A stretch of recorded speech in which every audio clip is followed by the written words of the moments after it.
عن كرم وأخلاق فريد الأطرش. الفنانة مريم فخر الدين قالت: ساب عزومتي عشان يغني للبواب. وعبد السلام النابلسي قال: استلف عشان يدفع لي فلوس المستشفى. ايه اللي حصل؟ تعالوا نعرف الحكاية.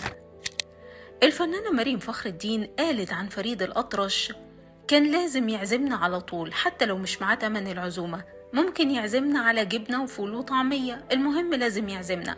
ده في الأيام اللي كان فريد لسه على قد حاله، ولما بقى مشهور وغني كان الكرم أكبر. وقالت كمان: مرة عملت عزومة في شقتي، وطبعا كان من ضمن المعازيم فريد، وانتظرته كتير، كل شوية أطل من البلكونة منتظرة قدومه. وفعلا جه فريد ومعاه بعض من أصدقائه، وما زلت منتظرة على باب الشقة، لكنه ما جاش.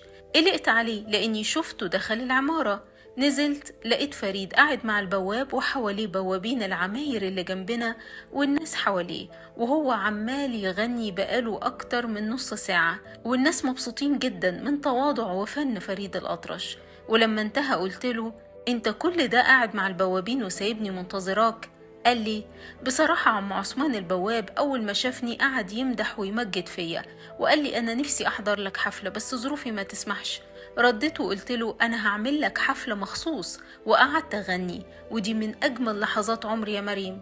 البواب من جمهوري زي ابن الباشا وابن الوزير.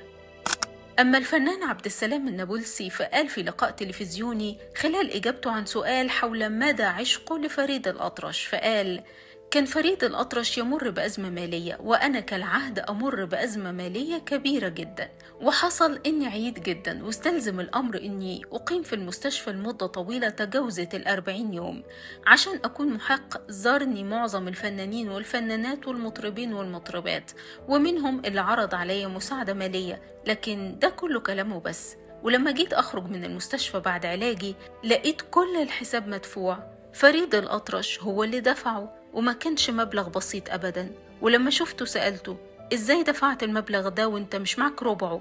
أجابني بأنه استلف المبلغ من أحد الأصدقاء على أن يرده لاحقا. واختتم كلامه وقال: هذا هو فريد الأطرش الذي أعشقه، هذا هو فريد الأطرش الذي لم يفارقني مدة 40 يوما، وظل حائرا إلى أن دفع الحساب.